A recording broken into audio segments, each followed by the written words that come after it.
এক মহিলাকে নিয়ে এসে তার ব্রেইন স্ক্যান করতেছে, করে দেখে যে ব্রেইনের প্রিফ্রন্টাল কর্টেক্স এবং হিপ্পোক্যাম্পাসটা খুব পড়া মনে রাখার উপযোগী হয়ে গেছে। তখন ওনাকে জিজ্ঞেস করছে যে আপনি কি কোনো স্পেশাল খাবার খাচ্ছেন? যে না। আপনি কি বেশি পরিমাণ ঘুমাচ্ছেন? না। আপনি কি ডিজিটাল ডিভাইস ঠিকভাবে ব্যবহার করতেছেন? না। তাহলে আপনি কি এমন করতেছেন যে আপনার ব্রেইনের মধ্যে এরকম ঘটনা ঘটছে?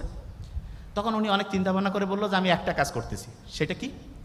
যে আমি ক্রমাগত যাদের প্রতি আমার ঘৃণা ছিল, যাদের প্রতি আমার রাগ ছিল, যাদের প্রতি আমার বিদ্বেষ ছিল, তাদের প্রত্যেককে আমি মন থেকে মাফ করে দিচ্ছি, মন থেকে মাফ করে দিচ্ছি। এবং বিজ্ঞানীরা তারপরে এইরকম আরও কিছু পুরুষ এবং নারী যে এরকম মন থেকে মাফ করে দিচ্ছে, এইরকম কেউ কেউ আছে কিনা তাদেরকে আলাদা করে ডাকলো।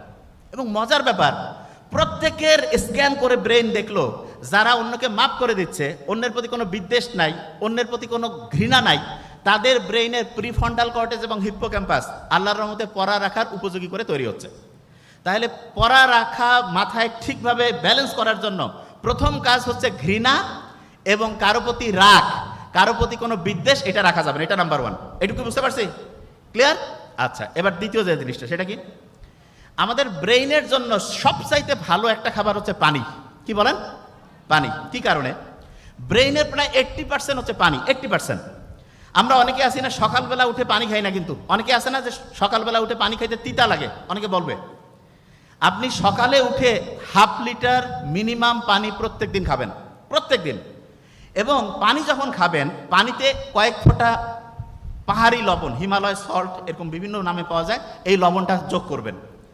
এইটা করে দেওয়ার পরে আপনি যখন ওই পানিটা খাবেন, আপনার ব্রেইন যদি পর্যাপ্ত পানি পায়, তখন আল্লাহর রহমতে পড়া মনে রাখার যে দুইটা সেন্টার, যে ইনবক্স, এই দুইটা একদম তরসাদা ওয়েতে কাজ করবে।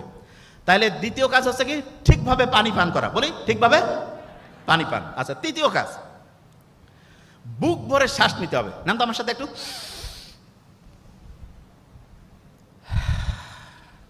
ভালো লাগবে না?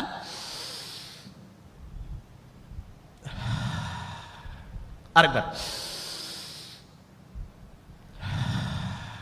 যোগ ব্যায়াম করাচ্ছি না, এটা একটা অন্য জিনিস। এইটা হচ্ছে কি, আমাদের যে নার্ভগুলো আছে না, নার্ভগুলো এক্সাইটেড হয়। তো এই নার্ভগুলোকে শান্ত করার জন্য আল্লাহ একটা নার্ভের কন্ট্রোল আমাদের হাতে দিয়েছেন, এবং সেই নার্ভটা হচ্ছে ফ্রেনিক নার্ভ। কি নাম বলেন? ফ্রেনিক। এই নার্ভটা যখন শান্ত হয়, তখন সে তার পাশেরটাকে, সে তার পাশেরটাকে, সে তার পাশেরটাকে, এরকম করে লক্ষ লক্ষ কোটি কোটি নার্ভ শান্ত হয়ে যায়।